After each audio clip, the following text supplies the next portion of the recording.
32 सालों तक मैं एक पार्टी में रहा, ईमानदारी से, लगन से मेहनत किया, परंतु जिस पार्टी में इतने साल रहा वो अब वो पार्टी रह नहीं गई जहां मैंने शुरुआत की थी, और ना तो वो सोच रह गई। अगर देश में राष्ट्र निर्माण करना है और देश में आगे बढ़ाना है तो मैं एक छोटे कार्यकर्ता के हैसियत से हमारे ओजस्वी प्रधानमंत्री जी के सपनों को पूरा करने के लिए जो भी प्रयास होगा अवश्य करूंगा। कवि गांधी परिवार के करीबी माने जाने वाले आरपीएन सिंह अब पंजे को छोड़कर कमल को खिलाने में जुट गए। हालांकि भले ही आरपीएन सिंह 2014 और 19 का लोकसभा चुनाव हार गए हों, लेकिन कांग्रेस में उनका महत्व कम नहीं हुआ। सोमवार को कांग्रेस की तरफ से जारी हुई स्टारक प्रचारकों की लिस्ट में भी आरपीएन सिंह का नाम था। ऑल इंडिया कांग्रेस कमेटी के सेक्रेटरी भी थे, लेकिन फिर भी आरपीएन सिंह को अपनी इज्जत कुछ कम होती दिखाई दी और उन्होंने मंगलवार को कांग्रेस से इस्तीफा दे दिया। इस्तीफा देने के कुछ मिनटों बाद ही उन्होंने बीजेपी में जाने का ऐलान कर दिया। उन्होंने ट्वीट कर कहा कि ये मेरे लिए नई शुरुआत है। मैं माननीय प्रधानमंत्री श्री नरेंद्र मोदी, भाजपा के राष्ट्रीय अध्यक्ष जेपी नड्डा जी और माननीय गृह मंत्री अमित शाह जी के दूरदर्शी नेतृत्व और मार्गदर्शन से राष्ट्र निर्माण में अपने योगदान के लिए तत्पर हूँ। आपको बता दें कि आरपीएन सिंह का पूरा नाम कुंवर रतनजीत प्रताप नारायण सिंह है। वो पडरौना से ताल्लुक रखते हैं। वो राजा साहब के नाम से जाने जाते हैं। उनका जन्म सेंधवार के शाही परिवार में 25 अप्रैल 1964 को हुआ था। उनके पिता स्वर्गीय कुंवर सीपीएन सिंह कुशीनगर से सांसद थे।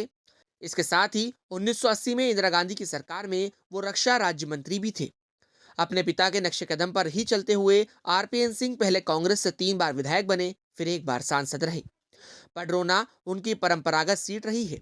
आरपीएन सिंह 1996 में पहली बार कांग्रेस के टिकट पर यहां से विधायक का चुनाव लड़े थे और जीत हासिल की थी।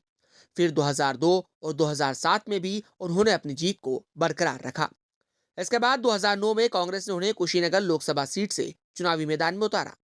2009 में भी आरपीएन सिंह ने जीत का सिलसिला बरकरार रखा और पहली बार लोकसभा पहुंचे। तब यूपीए 2 की मनमोहन सिंह की सरकार में उन्हें मंत्री पद भी मिला। हालांकि 2014 में इनके हाथ से जीत फिसलने लगी।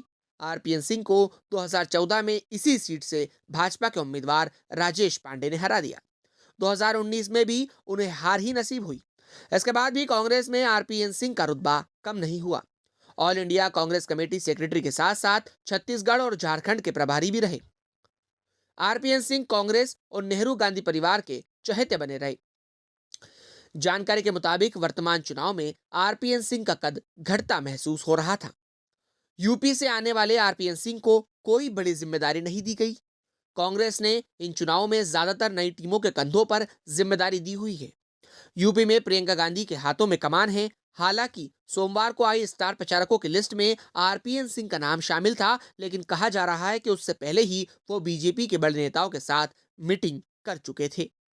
इस्तीफा देने के कुछ देर बाद ही आरपीएन सिंह बीजेपी में शामिल हो गए। बीजेपी उन्हें स्वामी प्रसाद मौर्य के खिलाफ मैदान में उतार सकती है, जिन्होंने कुछ दिन पहले ही बीजेपी छोड़ सपा का दामन थामा है।